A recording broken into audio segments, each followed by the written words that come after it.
May I have your attention, please? So, before we get started with the video, I just want to go ahead and say that no pressure, but whose creator code are you using in the item shop? And whatever you're about to say, it's wrong, okay? Wrong answer. What you should do is go on over to the item shop, right?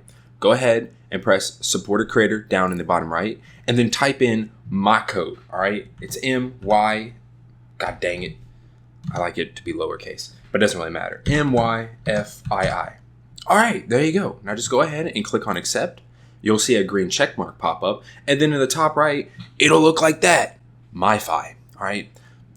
It'll get you literally nothing off, like not a single cent, but it'll support me. And if my videos have ever helped you out, or if you're just trying to help me eat and potentially not starve to death, go ahead and use it, all right? It's literally, at this point, you're just a good Samaritan, all right? But in all seriousness, if you do want to support me, item shop, Support-A-Creator Code, myfii. And with that out of the way, let's go ahead and get right into the video.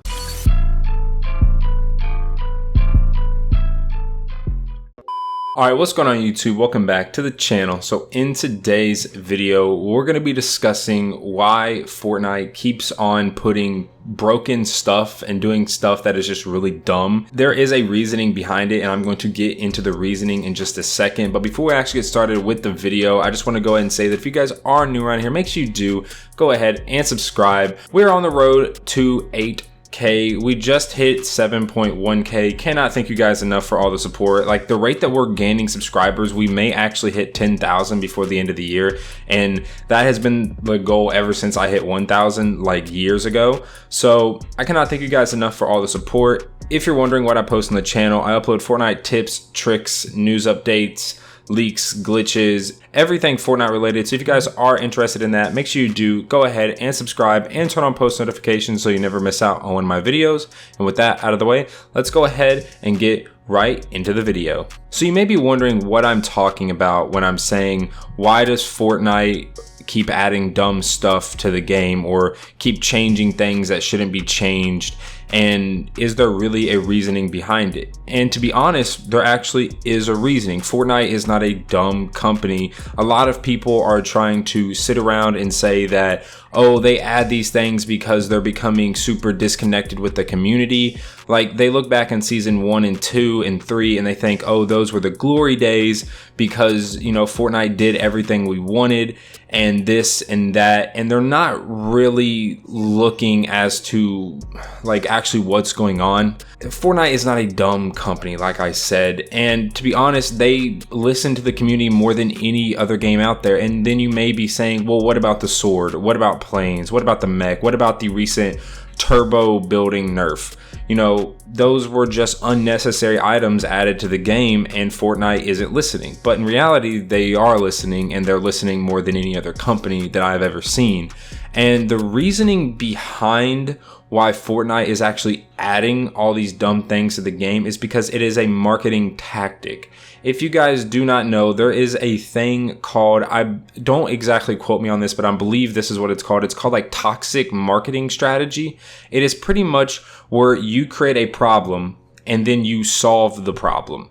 So why would that benefit them? And you may be wondering that, and it is kind of a weird thing to talk about, but it is, and I do 100% believe this is why they're doing it. Pretty much they create the problem. So let's go ahead and give an example. The sword. They put the sword in the game knowing that it was broken.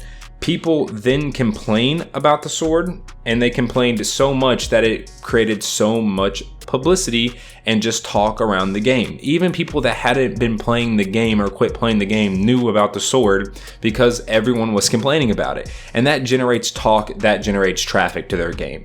And then about a week later, or the time frame is normally a week to 2 weeks, even upwards of a month, then they fix the problem and then they reap all of that reward, I guess you could say, the reward being the praise from the community. And it is really a genius marketing strategy, and it has been a marketing strategy that has been going on not only with Fortnite, but for generations now. It's pretty much you create the problem and then you fix the problem, and then it's either you benefit off selling the solution to the problem, or you benefit by getting praise from people or fans or supporters for fixing the problem. And that ties into Fortnite, because honestly, Fortnite isn't, making the problem and selling the solution. It's not like they're selling a separate game mode where turbo building isn't nerfed or where mechs aren't in the game. So they're not doing that. But it's the fact that they end up making sales because people that may have started playing at the beginning of Season X, that come back once every single season and play, at the beginning of the season for like a week. And then they see all these dumb things that they've added, example, the mech. And now it's I believe we are exactly a month into Season X. Now they're hearing that, oh, the mech got nerfed, so come on back. And then so it generates more traffic. So let me go ahead and break it down as simple as I can without being too long-winded. Fortnite adds the mech. So we're going to be using the mech as an example. Fortnite adds the mech because Season X is right on the corner. Dusty Depot is returning, factories are returning, all these old POIs are returning. It's generating a ton of hype. That's talk. Talk draws traffic. Traffic then proceeds to draw revenue through skin purchases, battle pass purchases, etc. People hop into Season X thinking that, oh yes, we're back. They're feeding off nostalgia. That's what they're doing. They're like, yes, we are back to Season 2, Season 3 with Dusty Depot and factories. And then they see these mechs, and these mechs are overpowered beyond belief. 10 missiles, 1,000 health, 2-player vehicle. You can jump, boost around, maneuver like crazy. You literally just shoot rockets in the general vicinity of a build fight and you get a few free kills. Like, I can't tell you back when Season X first started.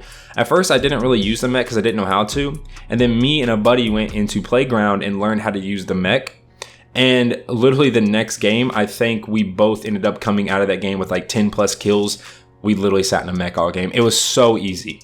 And people hated that. People hated when they were on the receiving end, which was, I would say, 90% of the time, because there's more people without a mech than people with a mech, and they hated that. So then it started stirring up more talk. So not only is there talk around Season X coming out and all these old POIs and pretty much Fortnite or Epic Games feeding off the nostalgia of old players and wanting them to come back, now they're also starting to feed off of, oh, these mechs are way too overpowered, what is going on? So then what happens is that people stop playing the game, or to be honest, they don't even stop. They just may not play as much, or they're just going to keep complaining, but they're just still going to keep playing. They're still going to keep buying skins, and they're still going to buy the battle pass. And then now about 2 to 3 weeks later, or no, it was about 2 weeks later, pretty much they came out and said why the mech was in the game and why they thought it was balanced. I don't know if you all remember that, but that is what happened. And then about a week later, because after they came out and said that, that started drawing up even more and more talk, more and more traffic, more and more clicks, more and more searches. And they benefit off of that. And then about a week later, they ended up nerfing the mech, and now they're getting all this praise. In reality, they were the original problem. Like, they created the problem, then they tried to tell people why it's not a problem, and then they eventually fixed the problem. So it's Season X, hype around it, traffic, money, revenue. Then, a broken thing that's in Season X, hype, traffic, revenue, clicks, complaining, publicity, searches, all that stuff. And then they try to tell people why it's not, more traffic, more revenue, more searches, more clicks. And then they eventually come out and say, hey, it was broken, sorry. And then people not only are praising them for nerfing it, they're praising them because they listen to the community, even though those same exact people that are saying that 2 weeks prior were saying how they don't listen to the community at all.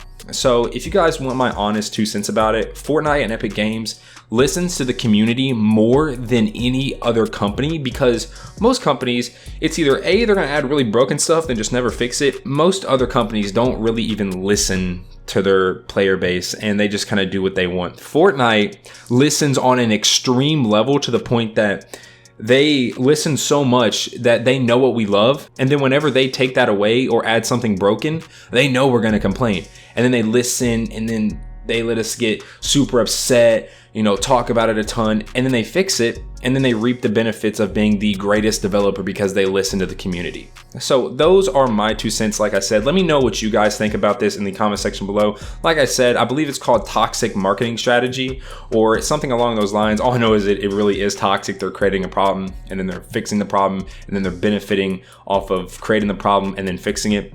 But yeah, let me know what you guys think about it in the comment section below. If you like this video and if you agree with this, please leave a like. And with that out of the way, I will catch you all in the next one. Peace.